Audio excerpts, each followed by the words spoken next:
News Adilabad జిల్లాలో road ప్రమాదం చోటు చేసుకుంది.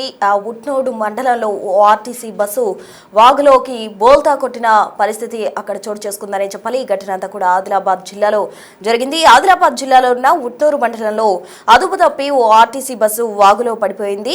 అయితే బస్సులో ఉన్న ప్రయాణికులకు తీవ్ర గాయాలైనట్టు కూడా చెప్తున్నారు. ప్రమాద సమయంలో బస్సులో ఉన్న ప్రయాణికుల వివరాల కోసం ఆరా తీస్తూ ఉన్నారు. అసలు ఆ బస్సు వాగులోకి బోల్తా కొట్టిన దృశ్యాలు మనం బిగ్ టీవీ స్క్రీన్ పై గమనించవచ్చు. అంటే పైనుండి కెమెరామ్యాన్ చూపించే ప్రయత్నం చేస్తున్నారు. ఆ దృశ్యాలు కూడా మనం గమనించవచ్చు.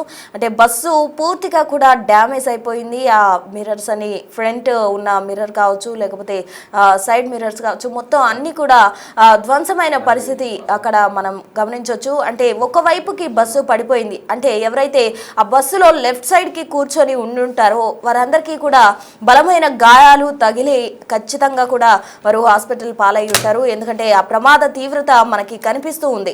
ఎందుకంటే బస్సు అంతా కూడా బోల్తా కొట్టి లెఫ్ట్ సైడ్ కి బస్సు అంతా కూడా ఒరిగిపోయి పడిపోయిన పరిస్థితి. అందరు కూడా ఒక్కసారిగా కింద పడిపోయి ఉంటారు. ఆ బస్సులో ఉన్న ప్రయాణికులు మొత్తం కూడా తీవ్ర గాయాలు పాలయ్యి ఉంటారు. మొత్తంగా ఉట్నూరు మండలంలో ఈ ఘటన జరిగింది. వాగులో పడింది ఆర్టీసీ బస్సు అదుపు తప్పి. అసలు ఈ బస్సు ప్రమాద సమయంలో ఎంతమంది ఉన్నారు, బస్సులో ప్రయాణికులు ఎంతమంది ఉన్నారు, ఎవరి పరిస్థితి ఏ విధంగా ఉంది, అసలు వాళ్ళందరినీ హాస్పిటల్లో ట్రీట్మెంట్ కోసం చేర్పించిన నేపథ్యంలో వారి ఆరోగ్య స్థితి ఏ విధంగా ఉంది అన్న వివరాలు మా ప్రతినిధి ఇర్ఫాన్ అందించేందుకు సిద్ధంగా ఉన్నారు. ఫోన్ లైన్ ద్వారా ఇర్ఫాన్ అడిగి మరిన్ని వివరాలు తెలుసుకుందాం. ఇర్ఫాన్, చెప్పండి, ఆదిలాబాద్ ఉట్నూరు మండలంలో ఈ బస్సు ప్రమాద ఘటన జరిగింది. అసలు ప్రమాద సమయంలో బస్సులో ఎంతమంది ఉన్నారు ప్రయాణికులు, వారి సిచ్యువేషన్ ఎలా ఉంది? ఆదిలాబాద్ జిల్లా ఉట్నూరు మండలంలో ఇటు ఆసిఫాబాద్ డిపోకు చెందినటువంటి బస్సు అయితే ప్రమాదానికి గురైంది. అయితే ఉట్నూరు మండలం షాంపూర్ వద్ద అదుపు తప్పి వాగులోకి పడింది బస్సు. అయితే బస్సులో అప్పటికే 32 మంది ప్రయాణికులు ఉన్నట్టుగా అయితే తెలుస్తుంది. అయితే వెంటనే స్పందించినటువంటి స్థానిక ప్రజలు వాళ్ళందరినీ కూడా బయటికి తీశారు. 108 ద్వారా ఉట్నూరు ఆసుపత్రికి అయితే తరలించారు. అయితే గతంలో కూడా ఈ ప్రాంతంలో అంటే ఇరుకైన వంతెన ఉండడంతో గతంలో కూడా పదుల సంఖ్యలో ప్రమాదాలు సంభవించినటువంటి పరిస్థితి ఉంది. అయితే ఈ ప్రమాదంలో కండక్టర్ చేయి విరిగి తీవ్ర గాయాలు కాగా ఇటు దాదాపుగా 20 మందికి పైగా ప్రయాణికులు తీవ్రంగా అంటే గాయాల పాలైనట్టుగా అయితే తెలుస్తుంది. అయితే ఆసిఫాబాద్ డిపోకు చెందినటువంటి బస్సు ఉదయం 5 గంటల ప్రాంతం నుంచి ఆదిలాబాద్ నుండి బయలుదేరుతుంది. ఆదిలాబాద్ నుంచి బయలుదేరిన క్రమంలో ఉట్నూరు ఇరుకైన వంతెన వద్దకు రాగానే, షాంపూర్ వద్దకు రాగానే ఎదురుగా వస్తున్నట్టు వాహనాన్ని చూసి అదుపు తప్పి ఇటు వాగులోకి పడ్డట్టుగా అయితే తెలుస్తోంది. అయితే ఈ ప్రమాదానికి సంబంధించి ఇంకా కారణాలపై పోలీసులు అయితే విచారణ చేపడుతున్నారు. క్షతగాత్రులందరినీ కూడా ఉట్నూరు ప్రభుత్వ ఆసుపత్రికి తరలించి ఇప్పటికే వైద్యం అందిస్తున్నటువంటి పరిస్థితి ఉంది. ప్రసన్న. ఓకే ఇర్ఫాన్, మొత్తంగా ఈ ప్రమాదానికి ప్రమాద కారణం వంతెన ఇరుగ్గా ఉండడమే ప్రధాన కారణంగా చెప్తూ ఉన్నారా?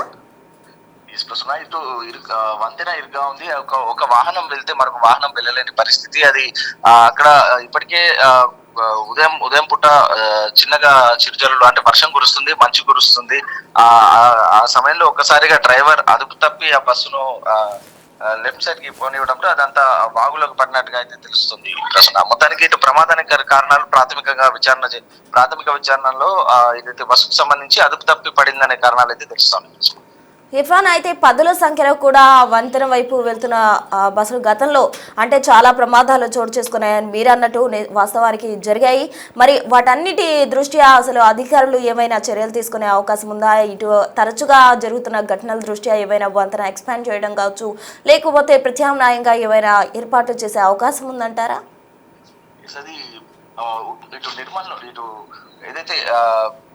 ఉట్నూరు నుంచి ఏదైతే ఆదిలాబాద్ కి వెళ్ళేటటువంటి ప్రధాన రహదారి ఇది. అయితే ఇది డబుల్ రోడ్ కావడం, ఇటు ప్రధానమైనటువంటి రహదారి కావడంతో నిత్యం వందలాది వాహనాలు ఇటు రాకపోకలు సాగిస్తూ ఉంటాయి. అయితే ఆ వంతెన మాత్రం ఏళ్లుగా ఇరుగ్గా సింగిల్ వంతెన మాత్రమే ఉంది. అయితే ఆ వంతెనను ఎక్స్పాండ్ చేయాల్సిన అవసరం ఎంతైనా ఉందని చెప్పేసి అయితే అక్కడ స్థానికులు చెప్తున్న పరిస్థితి ఉంది. అయితే ఈ ప్రమాదాల దృష్ట్యా ఇప్పటికైనా అధికారులు స్పందించి ఆ వంతెన ఎక్స్పాండ్ చేస్తారేమో అని చెప్పేసి.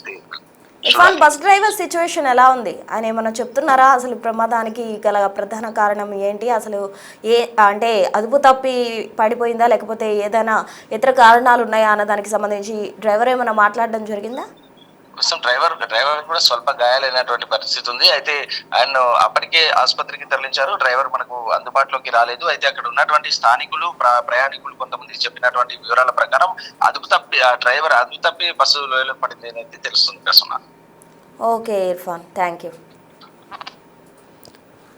సో మొత్తంగా ఉట్నూరు మండలంలో జరిగిన ఈ బస్సు ప్రమాద ఘటనకు సంబంధించి అటు అధికారులు ప్రాథమిక కారణాలు ఏంటి అన్న దిశగా కూడా తెలుసుకునే ప్రయత్నం చేస్తూ ఉన్నారు. ఇప్పటికే దానికి సంబంధించి కేసు కూడా నమోదు చేసిన పరిస్థితి మనకు అర్థమవుతుంది. అసలు అక్కడ ఏం జరిగింది, ఆ స్పాట్లో అసలు స్థానికులు ఏ విధంగా రియాక్ట్ అయ్యారు, ప్రయాణికులు ఏమంటున్నారో ఒకసారి చూద్దాం.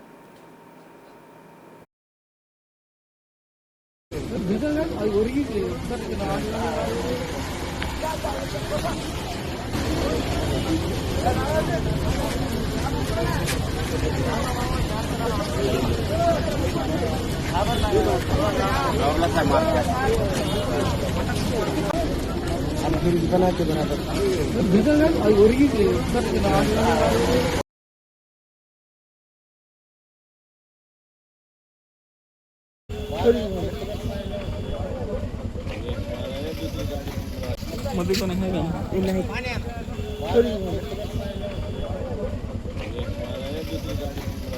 मध्य को नहीं है नहीं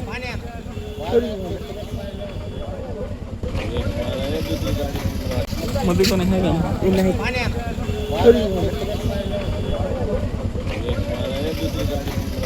मध्य को नहीं है नहीं पकड़िए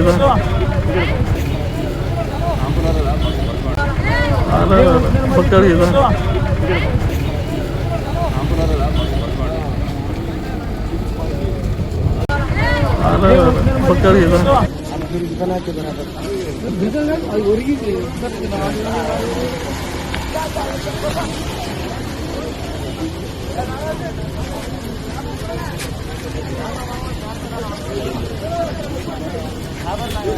సో చూశారు కదా బస్సు ఏ విధంగా అంటే బోల్తా కొట్టి కింద పడిపోయిందో, వాగులో పడిపోయింది. అంటే ఒక పక్క నుంచి అది ఒక పక్కకి ఒరిగిపోయిన పరిస్థితి మనం గమనించవచ్చు. అంటే మొత్తంగా కూడా బస్సు మొత్తం ధ్వంసం అయిపోయింది. ఏవైతే అద్దాలు ఉంటాయో సైడ్ మిర్రర్స్ కావచ్చు అవన్నీ కూడా ధ్వంసం అయిపోయాయి. బస్సు కూడా కొంతమేర కూడా డ్యామేజ్ అయినట్టు మనకు అర్థమవుతుంది. ఎవరైతే ప్రయాణికులు ఉన్నారో వారందరూ కూడా గాయాలతోటి హాస్పిటల్లో ట్రీట్మెంట్ తీసుకుంటున్న సిచ్యువేషన్ నెలకొంది. అయితే ఆ వంతెన కొంచెం ఇరుగ్గా ఉండడం, అలాగే ఎదురు నుంచి వస్తున్న వాహనాన్ని తప్పించబోయి అంటే ఒకవేళ ఢీకొంటాయేమో అన్న అనుమానంతో దాన్ని పక్కకు మళ్లించే ప్రయత్నం చేస్తుంటాడు బహుశా డ్రైవర్. ఆ టైంలోనే అది అదుపు తప్పి వాగులోకి పడిపోయి ఉండొచ్చు అన్నట్టు కూడా మనకు అర్థమవుతుంది. మొత్తంగా దీనికి సంబంధించి ప్రాథమిక కారణాలు ఏంటి అన్న దిశగా కూడా అక్కడ అధికారులు విచారణ చేస్తూ ఉన్నారు. స్థానికులు ఇచ్చిన సమాచారం మేరకైతే బోల్తా కొట్టడం అంటే ఏదైతే అదుపు తప్పిందో దాని కారణంగానే బోల్తా కొట్టినట్టు వాళ్ళు చెప్తూ ఉన్నారు. మొత్తంగా ఆ బస్సు డ్యామేజ్ అయిన దృశ్యాలు కూడా మనం బిగ్ టీవీ స్క్రీన్ పై గమనించవచ్చు. అంటే పై నుంచి కింద వంతెన నుంచి కింద పడిపోయింది కాబట్టి కొంచెం ఎవరైతే ప్రయాణికులు ఉన్నారో వారికి తగిలిన గాయాలు కొంచెం తీవ్రంగా కూడా జరుగుండొచ్చు. ఇప్పటికే కండక్టర్కు చేయి కూడా విరిగింది అన్నట్టు మా ప్రతినిధి ఇర్ఫాన్ ఇచ్చిన సమాచారం మేరకైతే అర్థమవుతోంది. మరింత సమాచారాన్ని తెలుసుకుని దీనికి సంబంధించిన అప్డేట్స్ తెలియాలంటే అధికారులు ముందుగా కూడా దీనికి గల కారణాలు ప్రాథమికంగా కూడా అక్కడ ఉన్న స్థానికులను కావచ్చు, ప్రయాణికులను కావచ్చు తెలుసుకున్న అనంతరం మనకి వెల్లడించే అవకాశం ఉంది.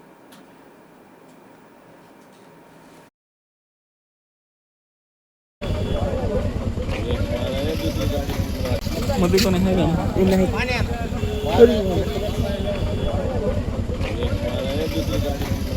मध्य को नहीं है नहीं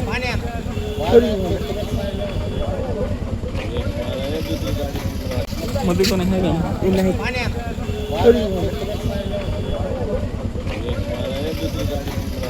मध्य को नहीं है नहीं